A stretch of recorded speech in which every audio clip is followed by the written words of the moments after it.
Hi, welcome back. So this is the second week on Heidegger, and for the first part of this section we're going to talk about his idea of worldhood. So just to recall the structure of his big work, Being in Time, his introduction is the exposition of the question of the meaning of being. And as we saw, for him, the ability to question is very much at the meaning of our being, or what our being is. So that section was prescribed for you to read last week. And then we've got these part 1 and 2. Part 2 never gets completed. And the extract for this week is from Division 1, Preparatory Fundamental Analysis of Dasein. And that's extracted in your Continental Philosophy reader. And so the broader question here is how to interpret Dasein in terms of time or temporality. So breaking down Division 1 in a little bit more detail, we've also got the exposition of the task of trying to analyse Dasein.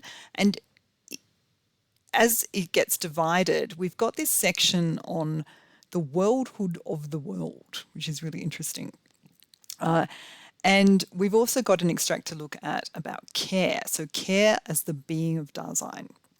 And particularly this section, the basic state of mind of anxiety as a distinctive way in which Dasein is disclosed. So even from that short subtitle, we can see he's thinking about anxiety beyond a mere psychological state, but something that actually discloses for us something about the nature of being, or Dasein being there. So themes we're going to look at from Being in Time Division 1 are world and worldhood, and related to that being in the world is being with things, okay? So equipment or tools, and the idea of practical knowledge versus theoretical knowledge. And an important distinction Heidegger makes in connection to this, which is the ready to hand versus the present to hand, we'll talk about. And also the in order to and the towards which relates to projects we get involved in the world. So we've got being with things on the one hand, but then we have being with others, where this capital O others, as it often gets translated in English, refers to other subjects like me. Mitsein, literally being with, right? So in this regard, Heidegger talks about the with world, the world which we share with others. And he breaks it down into, solicitude, which is a way of being towards others, and this can itself be divided into different modes. So dispositions we take towards the other. So when we talk about Dasein, or being there, or human being, or existence, Heidegger wants to talk about its structure, but also its modes or ways of being. So he identifies different ways we exist in the world. So one of the questions he asks is, what is the way of being of things for us? So it's not just of our immediate being, but of the being of the things for us. So how do the things for us come to us? How are we experiencing them? In relation to this, Heidegger refers to this term pragmata. He takes from the Greek word for things, and we have the English word pragmatic, which means being very practical, right?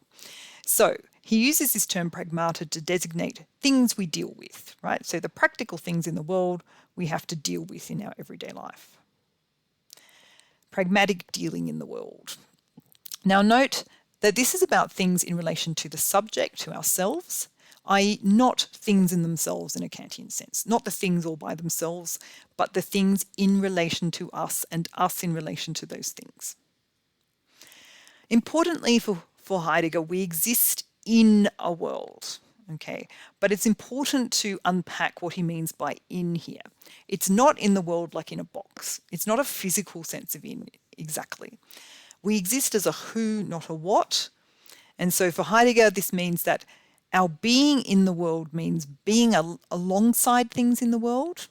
So as I move through the world, I'm always aware that things accompany me. If I'm sitting at a desk, I've probably got a screen and I've got a keyboard and I've got all sorts of things around me.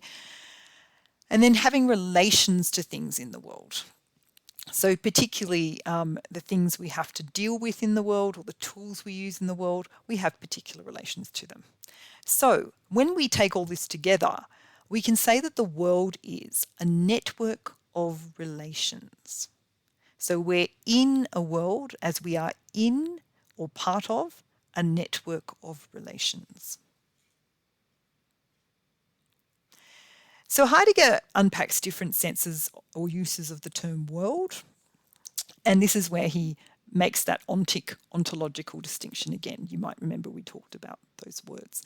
So on the one hand, we've got all the things in the world, or a particular Dasein's world, so the particular world that a particular person exists in, and he uses the term ontic for that. So ontic relates to individual being. But then we've got ontological. This is kind of a global sense of being, a way of being of everything in the world, and the very meaning of what it is for Dasein to have a world. So not just for this or that particular Dasein, but for Dasein generally to have a world, what does that mean? For human beings generally to have a world, what does that mean? And that's in the realm of what Heidegger calls the ontological. So the world is an existential way of being of Dasein, of human being. Worldhood is the ontological significance of having a world in general. Okay? So we all participate as individual Daseins in the world through our being.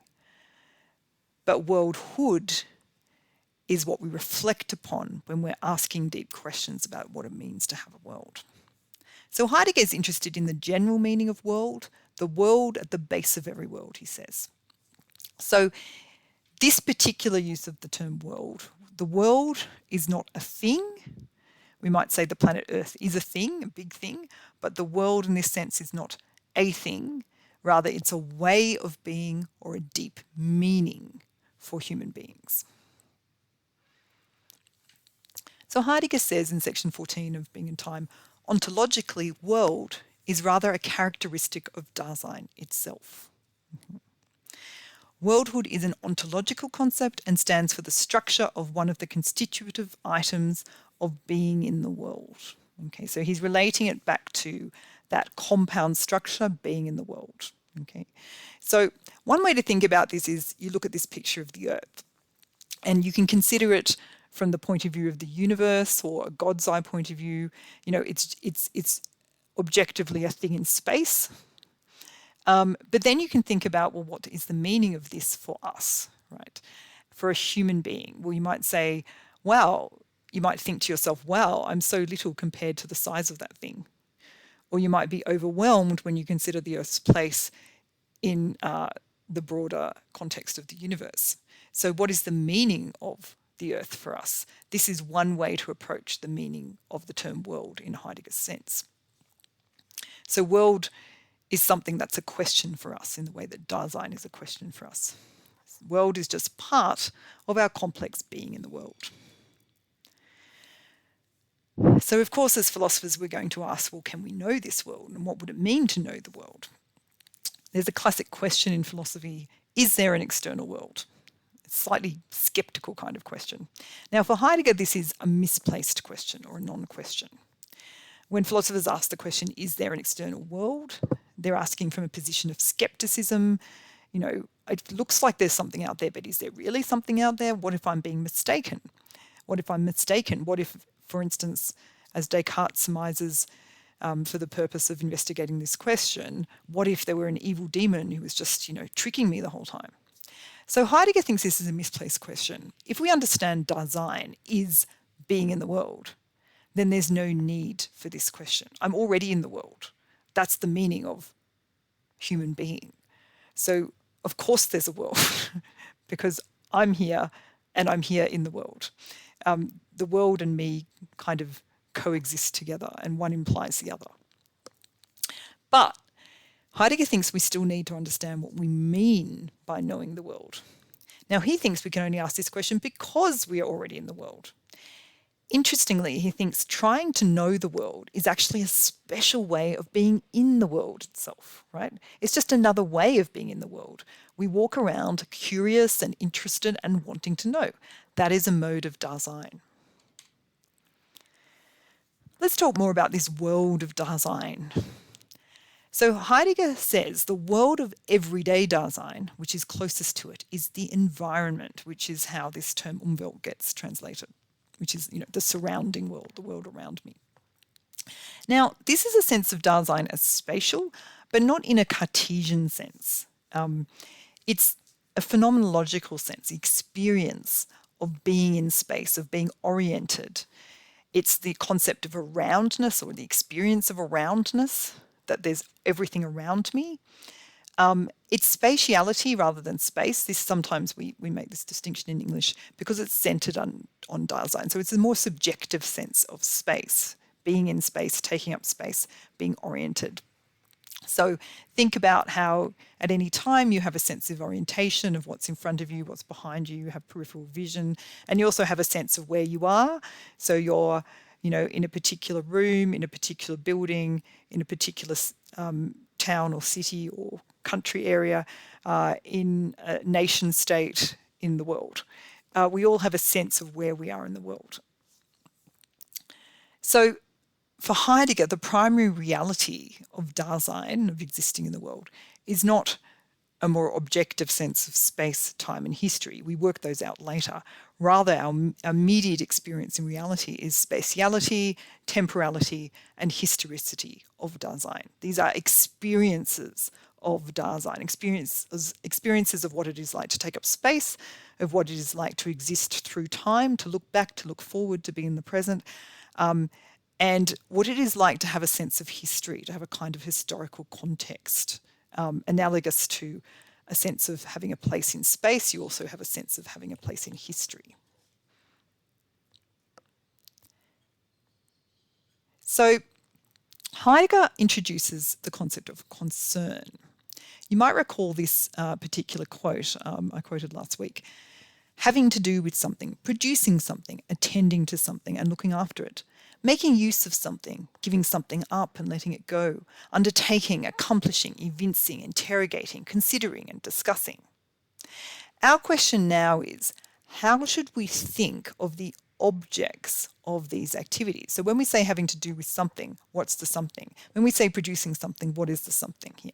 Okay, how should we think about the objects of our concern, what we are concerned with? So under this phrase, concernful dealings, Heidegger talks about tools and equipment. And he thinks tools and equipment reveal a particular mode of Dasein's being in the world, to do with how we relate to things in the world. So he says in Being and Time, entities which, quote, show themselves in our concern with the environment. Such entities are not thereby objects for knowing the world theoretically. They are simply what gets used, what gets produced, and so on. End quote. So notice how there he's concerning himself with the practical meaning and use of objects in the world, not using them to know the world in a more theoretical, abstract sense, rather using them to just get things done, get things produced, and so on. So the things we encounter in our concern within our environment are equipments and tools. Now, Heidegger has a particular understanding of practical knowledge, practical know-how. He thinks it's neither theoretical nor atheoretical, that there is kind of theory, but it's not the principal aspect of this knowledge, because he refers to what he calls our pre-understanding of being in the world. Okay, he thinks we do have a kind of understanding of ourselves as being in the world already, without necessarily doing any conscious reflecting upon it or conscious philosophizing. So it's not theoretical in the sense that if we, for example, think of using a latch to open a door, this is a very practical undertaking. We know we've got to open up the latch or pull the latch up or something to open the door. Heidegger says it's that understanding of being which belongs already to Dasein and which comes alive in any of its dealings with entities. Okay, so it's like we've got this pre-understanding, and when we have to deal with things, we kind of work out what we need to do. We might not have encountered every possible doorknob or door opening system in the world, but when we come to open a door, we've kind of got enough pre-understanding to work it out, right? So for Heidegger, practical behaviour is, quote, not atheoretical in the sense of sightlessness. It has its own kind of sight, end quote. So he wants to challenge the notion that we're kind of doing things mindlessly. He doesn't think there's a mindlessness here. There's still mind, and there's still a kind of perception going on, right? So that we kind of see things as meaningful and we're working things out. We see the meanings of equipment and tools in the world. I might see a latch on a door and say, I know that's for me to open the door. I may not quite totally understand how to open this particular door, but I do generally have that knowledge, and I can bring it to bear. All the other doors I've opened in my life, I can bring to bear to work out how to open this particular door. So you might want to think, for example, of a tool that you are confident with using, right? When you look at that tool, you are not merely looking at a physical hunk of object. Rather, you're looking at something that has all kinds of practical purposes for you. You know how to use it, you know how to turn it on or manipulate it to do what you need to do with it. So related to this, Heidegger distinguishes two modes of the being of things. On the one hand, they can exist in a readiness to hand mode. This is primordial, it is quite complex, and is very practical. And this is the default mode that we encounter things we need to do things in the world. On the other hand, there's presence at hand, which is secondary in that it is not the default mode of being of things. It's reduced in complexity and it's theoretical. It offers itself up to us as a kind of problem to be solved. So there's a problem here in that many philosophers, Heidegger thinks presence is the only true mode of being. That if something is present, it's present in this kind of fodder for theory kind of way. Now, Heidegger thinks presence at hand is not good or bad. This is not about readiness to hand good and presence at hand bad. But he does think that the first one, readiness to hand, has been neglected in the history of philosophy, right? So another related distinction made by the English philosopher Gilbert Ryle, who did study Husserl, although he's referred to more within analytic philosophy, he makes a distinction between knowing how versus knowing that, and this is a very famous distinction. So knowing how relates to the classic, knowing how to ride a bike. And the idea is that, on the other hand, knowing that is about a set of propositions. So I know that you can end that sentence with sets of propositions. I know that the world is round or something like that. It's a theoretical, it's a theory-laden kind of belief, and it's not one that I kind of work out in a practical way or experience in a practical sense, right? But then knowing how, if you had to explain to someone how to ride a bike, the easiest thing would be to sort of do it or show them rather than set it out as a series of propositions or instructions, right? Because you may not even know how to express it in propositions. You just know how to do it. You don't necessarily know it in a sense of a set of instructions, right? So let's look at readiness to hand. He says, no matter how sharply we just look at the outward appearance of things in whatever form this takes, we cannot discover anything ready to hand. Okay. So readiness to hand is not something that belongs to the mere outward appearance of things. Rather, this is something we kind of impute to the thing itself. He says, readiness to hand is the way in which entities as they are in themselves are defined ontologically, categorically. Okay, that's a bit of a mouthful. Let's unpack it. Ontologically means to do with being itself, existence, and categorically to do with what type or mode of being. Okay, so the readiness to hand will show to us a particular thing in relation to our existence and in relation to a particular mode of existence. So we have to be immersed in the world in everyday life to understand the ready to hand. The world of tools, my environment, does not announce itself or draw attention to itself. It's just part of my surrounding world. Okay, so you think as you walk around your house, you kind of know how to use things in your house. It might be a computer, it might be a cooking tool. You know how to use things in your house, and they don't have to announce themselves to you. You just know they're there, and you use them when you need to use them. So Heidegger further draws a distinction between the in order to and towards which. We use equipment in order to perform a project, remembering that Heidegger thinks we project ourselves into the world via particular projects or tasks that we do in the world. Towards which relates to the work to be produced by the equipment. Okay. For instance, I use my computer in order to type my essay. The project I'm engaged in is typing up my essay. But towards producing my essay, the work produced is my essay, the essay itself. Okay, so there's a project, and I'm using the equipment in order to perform the project. But there's a towards which. What is the project projected towards? Well, getting my essay and submitting it. So Heidegger thinks with these kinds of tools, there's always a reference to the public world and the surrounding environment, or Umwelt. Let's look at other examples of the in order to and towards which. We could consider, for instance, a covered railway platform. Okay, it's in order to keep people protected from the elements, from extreme heat or cold or rain, but the towards which will ultimately to protect people so that they can use the trains, so that they can get to work and do their own projects, right? So that's the ultimate, project, the ultimate goal of the whole thing. Other things in public too, like public lighting and clocks.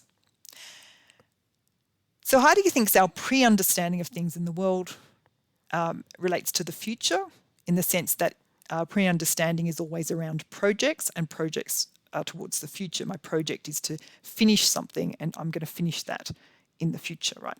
So it relates to projects in that sense, and in this sense, Dasein for Heidegger is essentially futural. We are essentially future-directed beings. It's not to say we can't look back from time to time. It's not to say that we can't immerse ourselves in the present from time to time. But for Heidegger, we are essentially futural because we've always got projects on. It might be reading a book. It might be I want to have more of a sleep. Even lying on the couch and watching TV, that's also a project, right? We're always engaged in projects. That's who we are. So Heidegger makes the point there can be degrees of readiness to hand. It's not absolute, right? So you can think of it as a kind of sliding scale between readiness and unreadiness. So it's interesting he drills down into further levels of detail here. So if we imagine these degrees, there are degrees of unreadiness of objects or tools, right?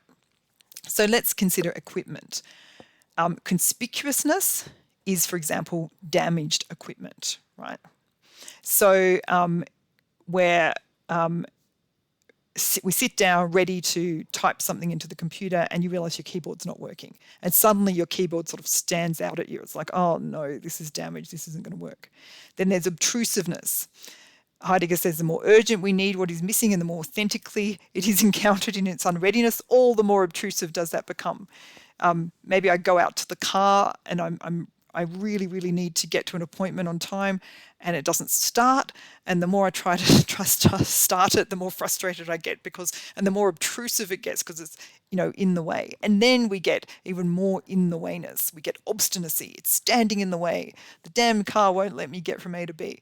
And we have to deal with it before we can get on with our project. So we have to ring the NRMA or the RACV or whatever it is to try and come and help us so that we can get on our way. So in this sense, some presence at hand is revealed, but, and this is important for Heidegger, there is no such thing as pure presence to hand. Things always have some kind of at least potential practical relationship to us, right? They're never purely a theoretical interest.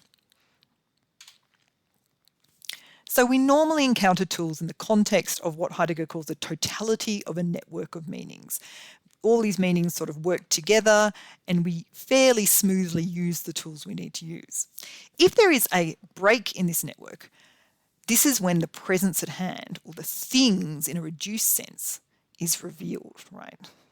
So your phone, we all rely on our phones so much these days. They're mini computers that do a lot of things for us. And one day you just break it, smash it, something bad happens to it. And suddenly, there's a break in the network. And it's just a big hunk of broken stuff and not your passport to access to the rest of the world. So for Heidegger, something like that smashed phone has a reductive mode of being. However, it's useful for certain purposes. For instance, if we want to make formal statements or generalizations about things. So sometimes just detaching ourselves from how things work and thinking about them more theoretically can help us to make these formal statements and generalizations. And Heidegger thinks this is still an authentic part of Dasein. We'll be talking about authenticity more later. So on the one hand, we've got relationships between Dasein and things. On the other hand, we've got relationships between Dasein and other human beings. Remembering that Dasein is a way of being, not a what, but a who and a how, according to Heidegger. We never have a subject without a world. We never have an isolated I with others. When we encounter ready-to-hand objects or tools, they are always for the sake of others. So there's an essential reference to others that we can't escape. So the idea is that, even if I go off on my own somewhere and there's nobody else around, the chances are I'll see something that references others. I'll see a human-made object somewhere and I'll think, okay, well, someone must have made that, right? So even if I don't have people around me right now, there's always references to other people. And in these days of the internet and constant connectivity, you can really see this, that we're constantly connected to others, at least potentially at all times, even if we don't have others in the room with us right now. So Dasein is always being with others. In fact, this is so much the default mode that Heidegger thinks aloneness is not really aloneness, it's just a deficient mode of being with others, right? Aloneness is not a fundamental state of being. Rather, aloneness is a sense of, something's missing, right? Because normally I'd be with others. So Dasein is constantly present at hand to itself. Tools in the world always point to the existence of others. They're always for the sake of others. Okay. So it's very hard to get away from the implication of others. Heidegger in Being and Time is trying to clarify why philosophy has been so mistaken about this. Because he's not just doing his own project, he's sort of doing a critical project of kind of critiquing what's happened in philosophy so far. He wants to allow for Dasein to be itself and not itself. And so he wants to allow the fact that, Dasein can sort of feel out of sorts with itself sometimes as well. But this is just another sort of mode of being in the world. So for Heidegger, as we've seen, there's no problem of other minds as such, because being Dasein is just by definition being with, Mitsein. It's always being with. Being in the world means being with things, which point to other people, and being with others as also in the world, not merely present at hand. So it's not that I just look at somebody and go, oh, there they are. There's another body. Rather, I can look at someone and think, there's another person like me, a human being in the world, and they are part of a network of meanings just like I am, right? So Heidegger sums this up by saying the world of others is a with world. And he thinks this is an a priori existential category of Dasein. That is, if you understand what Dasein or being there or human being is, then you'll understand that is the nature of the world it's in. Right? So you can just purely through rationality work that out. Even if no others existed at all, he thinks we would experience others as missing because Dasein's essentially being in the world, and also because this world involves equipment which has social meanings and points to the existence of others. So we can ask, well, okay, we're with others. What about the how? How are we with others? Heidegger uses the term solicitude to talk about how we are with others. And he makes a note that there's many modes of this. He gives an example here. Being for, against, or without one another, passing one another by, not mattering to one another. These are possible ways of solicitude, and it is precisely these last named deficient and indifferent modes that characterize everyday average being with one another. So that's interesting. It sounds almost kind of critical here. Heidegger is saying, actually, the everyday average way we are with one another is not as connected as perhaps it should be. So not mattering to one another, passing one another by, right? And so maybe it's true that we are often quite indifferent to other people we meet or other people we encounter in the world. And there's this ongoing debate about how much Heidegger is sort of judging people. Is there an ethics here? Or is this just the way it is? Is just how humans are? So we can distinguish between a positive sense of solicitude and a negative sense of solicitude. On the one hand, we can help the other become transparent to themselves, for example, through deep love and friendship. So this doesn't just express a strong connection between us and the other person, but also supports the other person in their own subjectivity. We can be involved with others, allowing them to speak through true conversation, letting the other be, that is, be free for themselves. So turn-taking in conversation and genuinely listening to the other. The negative form is a deficient mode, for example, by not caring about others. And we can take away the other's solicitude from them by acting on their behalf, for instance, through domination or paternalism. So we're not allowing them to be themselves or to speak for themselves. Okay, a little bit of a note about the later Heidegger. There's this term, the turning, that sometimes refers to Heidegger's later work. In his 1930 letter on humanism, he ostensibly abandoned the methodology of this project of being in time. And he says the language of metaphysics has failed. So instead of language, he wants to examine the arts. And this can include poetry, art, architecture.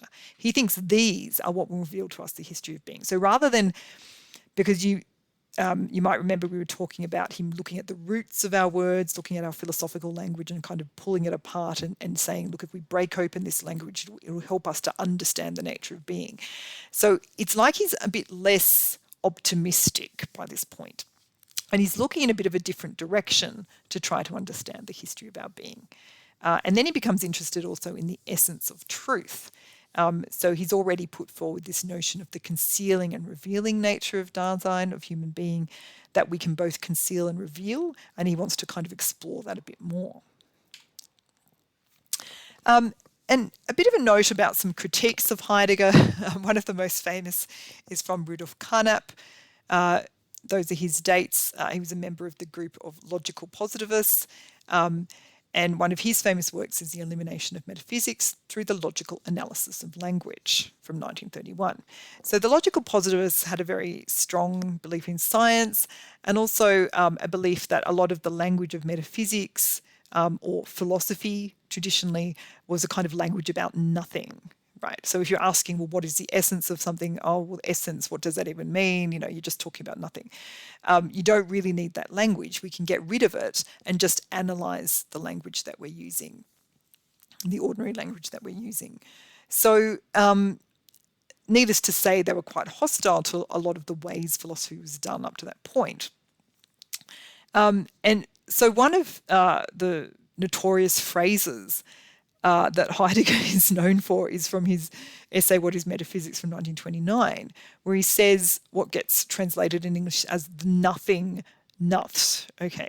And this famously gets kind of picked up by Carnap and critiqued as an example of nonsense metaphysics, nonsense metaphysical language that we just need to eliminate by being more logical, right?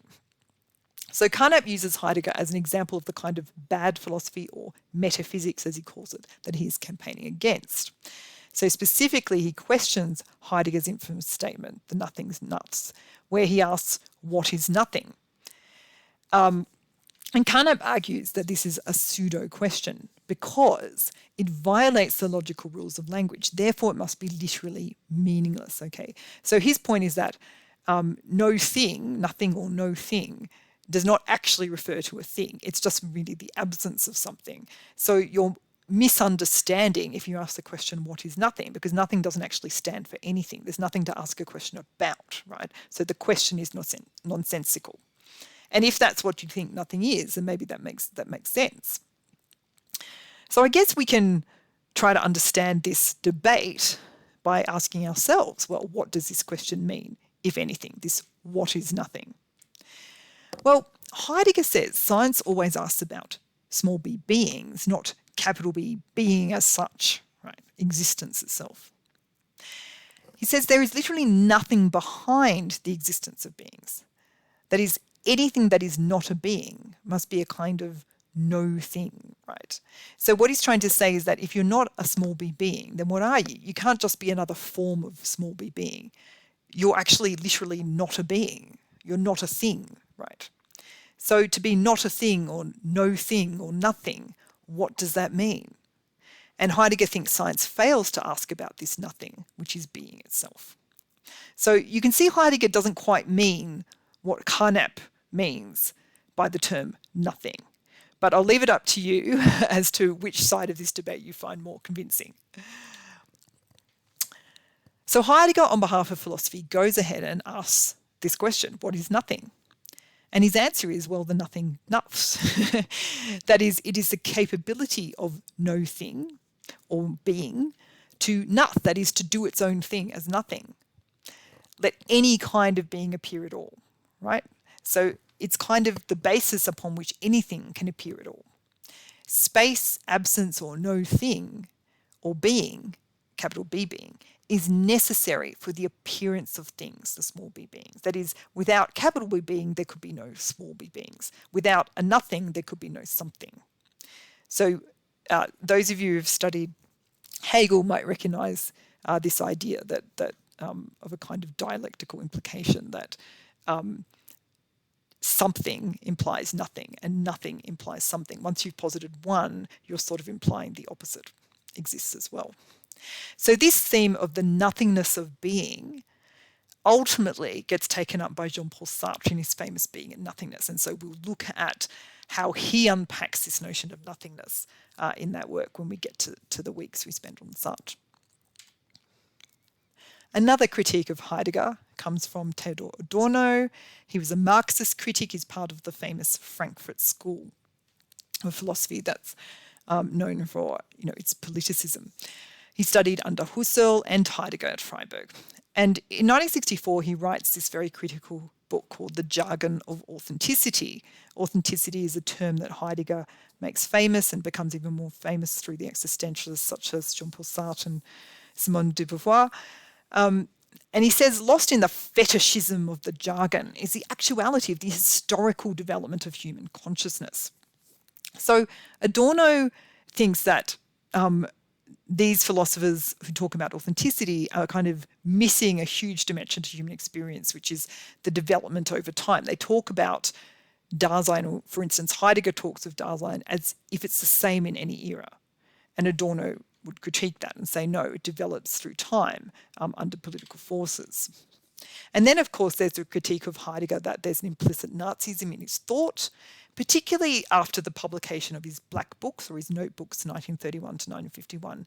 Now, these get published quite late. They get published 2014 onwards. So you'll notice that there's this big lot of publishing that happens after then kind of commenting upon this.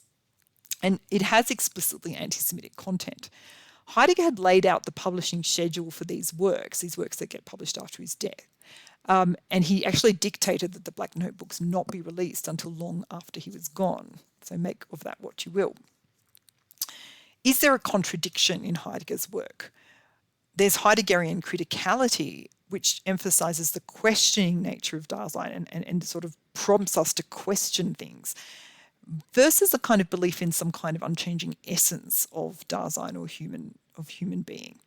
And so this particular potential contradiction is explored in a piece mentioned by Sharp called Horrified No Longer Shocked, which is on the reading list, and he deals with some of these critiques and trying to understand the challenge of teaching Heidegger when potentially he's got some content in there that we're going to ethically disapprove of. Okay, so that brings us to the end of the first part of this Heidegger week, and in the second part we'll delve more into what he has to say about things like authenticity. Thank you.